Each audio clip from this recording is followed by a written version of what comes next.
নমস্কার, হাই নিউজে সকলকে স্বাগত। সঙ্গে রয়েছে আমি রিম্পি। শুরু করছে নিউজ টুডে। আর শুরুতে চোখ রাখবো আজকের হেডলাইন্সে।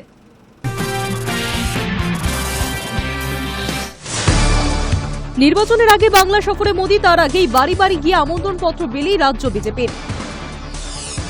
রাজ্য ডিভিসি দ্বন্দ্ব চরমে, লাগাতার জল ছাড়ানি তীব্র ক্ষোভ মুখ্যমন্ত্রীর, তারপরও বাড়ল জল ছাড়ার পরিমাণ। ছাত্র আন্দোলনে উত্তাল বাংলাদেশ, বঙ্গবন্ধু শেখ হাসিনা নিজের ভিটেতেই ঝরল রক্ত, মৃত 4, গুলিবিদ্ধ আরও অন্তত 9 জন। বিহারে ভোট যুদ্ধ জিততে সমস্ত দলকে পিছনে ফেলল নীতিশ। ধনী দরিদ্র নির্বিশেষে প্রত্যেকটি পরিবারকে বিনামূল্যে মাসে 125 ইউনিট পর্যন্ত বিদ্যুৎ দেওয়ার ঘোষণা নীতিশের। জম্মু কাশ্মীরের বালতাল রুটে ভয়াবহ ভূমিধসের বিপত্তি অমরনাথ যাত্রায়, মৃত 1 মহিলা তীর্থযাত্রী, আহত 3। অনির্দিষ্টকালের জন্য অমরনাথ যাত্রা স্থগিত করার সিদ্ধান্ত। বিহারে ভোটযুদ্ধ জিততে সমস্ত দলকে পিছনে ফেলেছেন মুখ্যমন্ত্রী নীতিশ কুমার। এবার তিনি ঘোষণা করলেন রাজ্যের প্রতিটি পরিবারকে বিনামূল্যে মাসে 125 ইউনিট পর্যন্ত বিদ্যুৎ দেওয়া হবে। এর ফলে উপকৃত হবে রাজ্যের 1,67,00,000 পরিবার। মুখ্যমন্ত্রীর বৈঠকের পর এক স্যান্ডেলে এই বার্তা দেন খোদ নীতিশ। বিহারে ভোটযুদ্ধ জিততে খয়রাতির রাজনীতিতে সমস্ত দলকে পিছনে ফেলেছেন মুখ্যমন্ত্রী নীতিশ কুমার। এবার তিনি ঘোষণা করলেন রাজ্যের প্রতিটি পরিবারকে বিনামূল্যে মাসে 125 ইউনিট পর্যন্ত বিদ্যুৎ দেওয়া হবে। এর ফলে উপকৃত হবে রাজ্যের 1,67,00,000 পরিবার। মন্ত্রিসভার বৈঠকের পর বুধবার এক স্যান্ডেলে এই বার্তা দেন খোদ নীতিশ। এছাড়াও এদিন গরিব পরিবারগুলির জন্য সৌরশক্তি প্রকল্প কুটির জ্যোতি যোজনা ঘোষণা করেন তিনি। নীতিশ জানিয়েছেন 1 আগস্ট থেকে বিনামূল্যে বিদ্যুৎ পরিষেবা পাবেন বিহারবাসী। সমাজ মাধ্যমের পোস্টে জেডিইউ নেতা লিখেছেন, শুরুর দিন থেকে আমরা সুলভ মূল্যে প্রত্যেককে বিদ্যুৎ পরিষেবা দিচ্ছি। এখন আমরা সিদ্ধান্ত নিয়েছি যে 1 আগস্ট থেকে 125 ইউনিট পর্যন্ত খরচে কাউকে বিদ্যুতের জন্য টাকা দিতে হবে না। পাশাপাশি বিহারের মুখ্যমন্ত্রী জানান, কুটির জ্যোতি যোজনা প্রকল্পে গরিব পরিবারগুলির বাড়িতে সৌর প্যানেল বসানোর খরচ বহন করবে সরকার।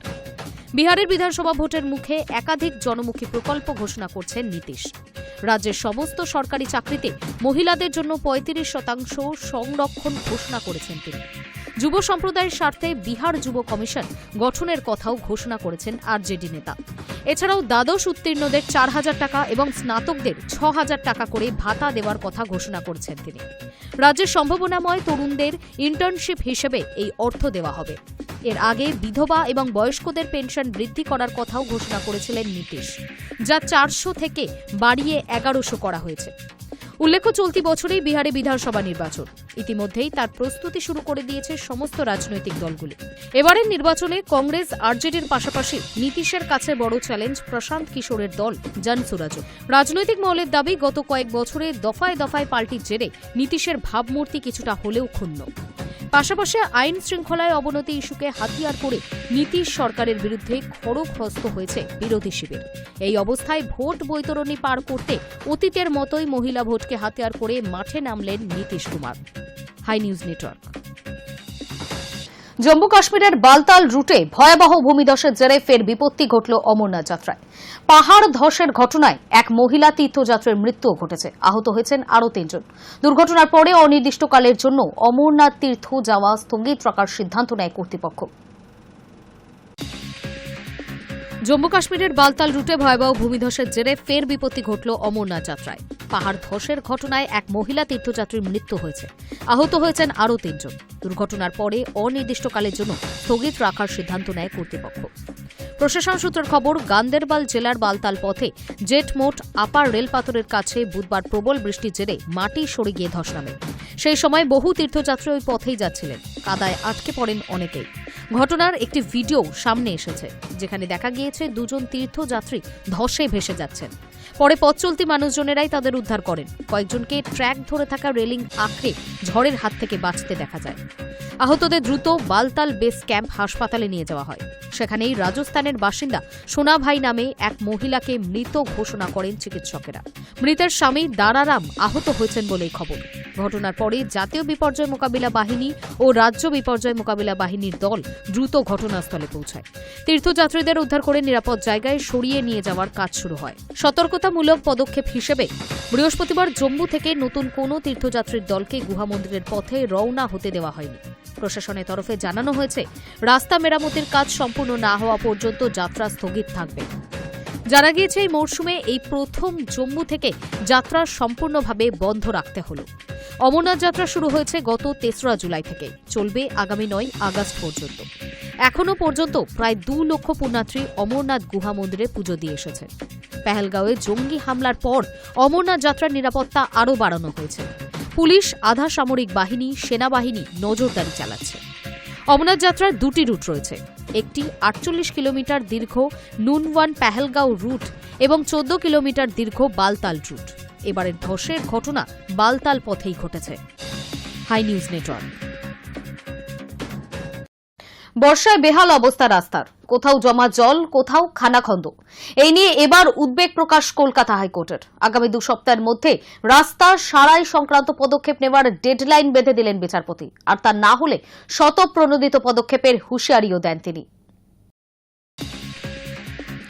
বর্ষায় বেহাল রাস্তা এবং জমা জল নিয়ে উদ্বিগ্ন কলকাতা হাইকোর্ট। আগামী 2 সপ্তাহের মধ্যে রাস্তার সারাই সংক্রান্ত পদক্ষেপ নেওয়ার ডেডলাইন বেঁধে দিলেন বিচারপতি সৌমেন সেন। ওই সময়সীমার মধ্যে রাস্তা ঠিক করার উদ্যোগ না নেওয়া হলে শতপ্রণোদিত পদক্ষেপের হুঁশিয়ারি দিয়েছেন তিনি। বিচারপতি সৌমেন সেনের পর্যবেক্ষণ, কলকাতার বিভিন্ন অংশ তারাতলা থেকে বজবজের দিকে রাস্তা খুব খারাপ অবস্থা। সমস্ত জেলা পরিষদ এবং পূর্ত দপ্তর যদি কাজ না করে তাহলে আদালতকেই কিছু করতে হবে। বিভিন্ন জেলার অবস্থা অত্যন্ত খারাপ, রোগীরা অত্যন্ত অসুবিধার মধ্যে পড়ছেন। আমি দেখেছি কিভাবে রোগীদের এক জায়গা থেকে অন্যত্র নিয়ে যেতে হচ্ছে। বিচারপতির পরামর্শ, জমা জল সরাতে খুব বেশি টাকা লাগবে না, পাম্প লাগান। আগামী 2 সপ্তাহের মধ্যে রাজ্য কি করে এবার সেটাই দেখার।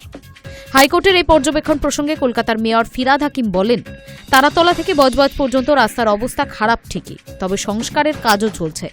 ভরা বর্ষায় যে পরিমাণ বৃষ্টি হচ্ছে তাতে রাস্তা সংস্কারের কাজ কিভাবে সম্ভব তাও হাইকোর্টের ভাবা উচিত। তিনি আরও বলেন, দুর্গাপুর ব্রিজের সংস্কারের দায়িত্ব কার সেই মামলা এখনও হাইকোর্টে ঝুলছে, তাই সংস্কারের কাজ এখনও পড়ে রয়েছে। Hi news network. ভারতের সঙ্গে শীঘ্রই চূড়ান্ত হতে পারে বাণিজ্য চুক্তি, ইঙ্গিত ট্রাম্পের। আবার আলোচনা ওয়াশিংটনে। গত 9 জুলাই 90 দিনের সময়সীমা শেষ হওয়ার পর ট্রাম্প অতিরিক্ত আমদানি শুল্ক কার্যকর করার সময় 3 সপ্তাহ পিছিয়ে 1 আগস্ট করেছেন। এর ফলে বাণিজ্য চুক্তি নিয়ে আলোচনা আরও এগিয়ে নিয়ে যাওয়ার রাস্তা খুলে গিয়েছে ভারতের সামনে। ভারতের সঙ্গে বাণিজ্য চুক্তির খসড়া নিয়ে দ্রুত ঐক্যমতে আসা সম্ভব হবে বলে আশা প্রকাশ করলেন মার্কিন প্রেসিডেন্ট ডোনাল্ড ট্রাম্প। বুধবার এই ইঙ্গিত দিয়ে তিনি বলেছেন, আমাদের ঘোষণা করার জন্য বেশ কিছু ভালো চুক্তি হতে চলেছে। গত 9 জুলাই 90 দিনের সময়সীমা শেষ হওয়ার পরে ট্রাম্প অতিরিক্ত আমদানি শুল্ক কার্যকর করার সময় 3 সপ্তাহ পিছিয়ে 1 আগস্ট করেছেন। এর ফলে বাণিজ্য চুক্তি নিয়ে আলোচনা আরও এগিয়ে নিয়ে যাওয়ার রাস্তা খুলে গিয়েছে ভারতের সাথে। সংবাদ সংস্থা পিটিআই জানাচ্ছে, বুধবার বাণিজ্য মন্ত্রকের প্রতিনিধি দল আলোচনা চূড়ান্ত করার লক্ষ্যে আমেরিকা পৌঁছেছে। বাড়তি হারে শুল্ক ধার্য করার কথা জানিয়ে ইতিমধ্যেই দক্ষিণ কোরিয়া, কানাডা, মায়ানমার, বাংলাদেশ সহ 14টি দেশকে চিঠি পাঠিয়েছে ট্রাম্প। তবে সেই তালিকায় নেই ভারত। অন্যদিকে ইতিমধ্যেই চীনের সঙ্গে বাণিজ্য চুক্তি চূড়ান্ত করে ফেলেছে ওয়াশিংটন।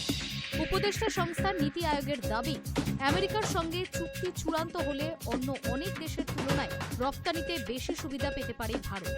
তাদের বক্তব্য, চীন 30%, কানাডা 35% এবং মেক্সিকোর 25% পণ্যের উপরে যথেষ্ট চড়া আমদানি শুল্ক বসিয়েছে আমেরিকা।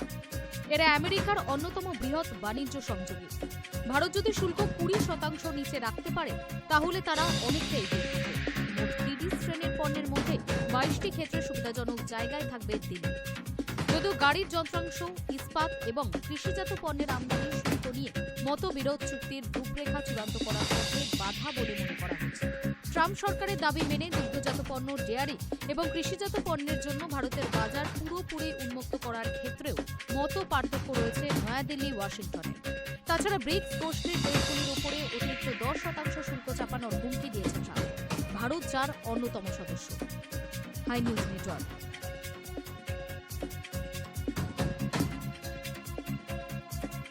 আমেরিকার বিপণীতে চুরি ভারতীয় মহিলার অভিযোগ উঠতেই পর্যটকদের সাবধান করে বিবৃতি দিল্লির মার্কিন দূতাবাসের। ধারাবাহিকভাবে বিদেশিদের সতর্ক করে যাচ্ছে আমেরিকা। সম্প্রতি নয়াদিল্লিতে অবস্থিত আমেরিকার দূতাবাস থেকে একের পর এক সতর্ক বার্তা দেওয়া হয়েছে। এবার ভিসা বাতিলের সম্ভাবনা নিয়ে ফের সাবধান করল মার্কিন দূতাবাস।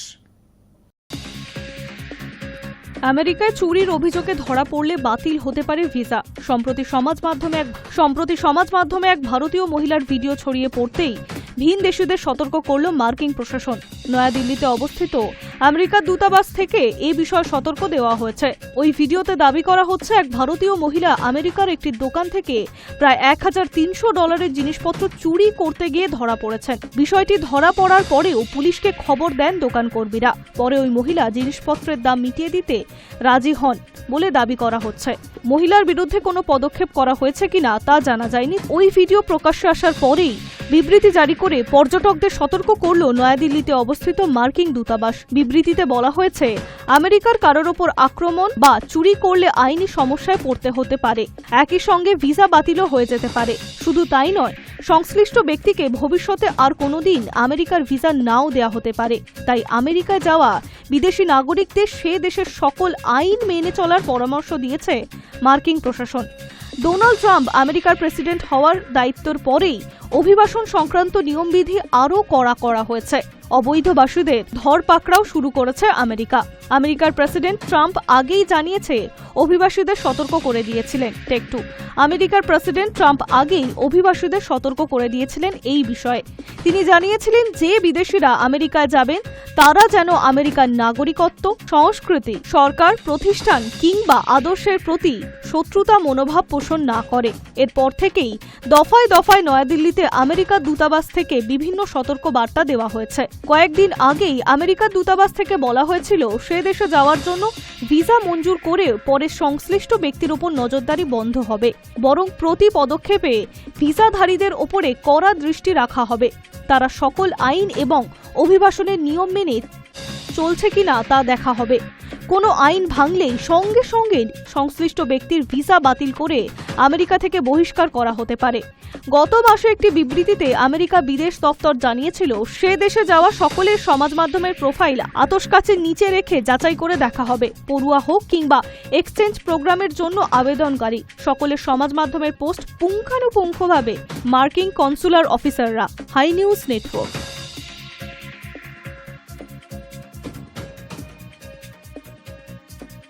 সিরিয়ার রাজধানী দামাস্কাসে হামলা শুরু ইসরায়েলের। বোমা পড়ল প্রতিরক্ষা মন্ত্রকের ভবনে। দামাস্কাসে সিরিয়ার প্রতিরক্ষা মন্ত্রকের ভবনে বোমা ফেলেছে ইসরায়েল। হামলা চালিয়েছে প্রেসিডেন্সিয়াল প্যালেসের সামনেও। দুই হামলার কথাই ইতিমধ্যে স্বীকার করে নিয়েছে ইসরায়েলি সেনা। সিরিয়ার রাজধানী দামাস্কাস লক্ষ্য করে বুধবার একের পর এক হামলা চালিয়েছে ইসরায়েলি বাহিনী। দামাস্কাসে সিরিয়ার প্রতিরক্ষা মন্ত্রকের ভবনে বোমা ফেলেছে ইসরায়েল। হামলা চালিয়েছে প্রেসিডেন্সিয়াল প্যালেসের সামনেও। দুই হামলার কথাই ইতিমধ্যে স্বীকার করে নিয়েছে ইসরায়েলি সেনা। সিরিয়ার এক সংবাদ মাধ্যমের প্রকাশিত একটি ভিডিওতে দেখা যাচ্ছে সরাসরি সম্প্রচার চলাকালীন ওই দপ্তরের অদূরেই প্রতিরক্ষা মন্ত্রকের ভবনে বোমা আছড়ে পড়েছে। ঘটনার আকস্মিকতায় সংবাদ উপস্থাপনার মাঝেই আসন ছেড়ে নিরাপদ আশ্রয় পৌঁছানোর চেষ্টা করেন সংবাদ উপস্থাপিকা। যদিও এই ভিডিওর সত্যতা যাচাই করেনি হাই নিউজ।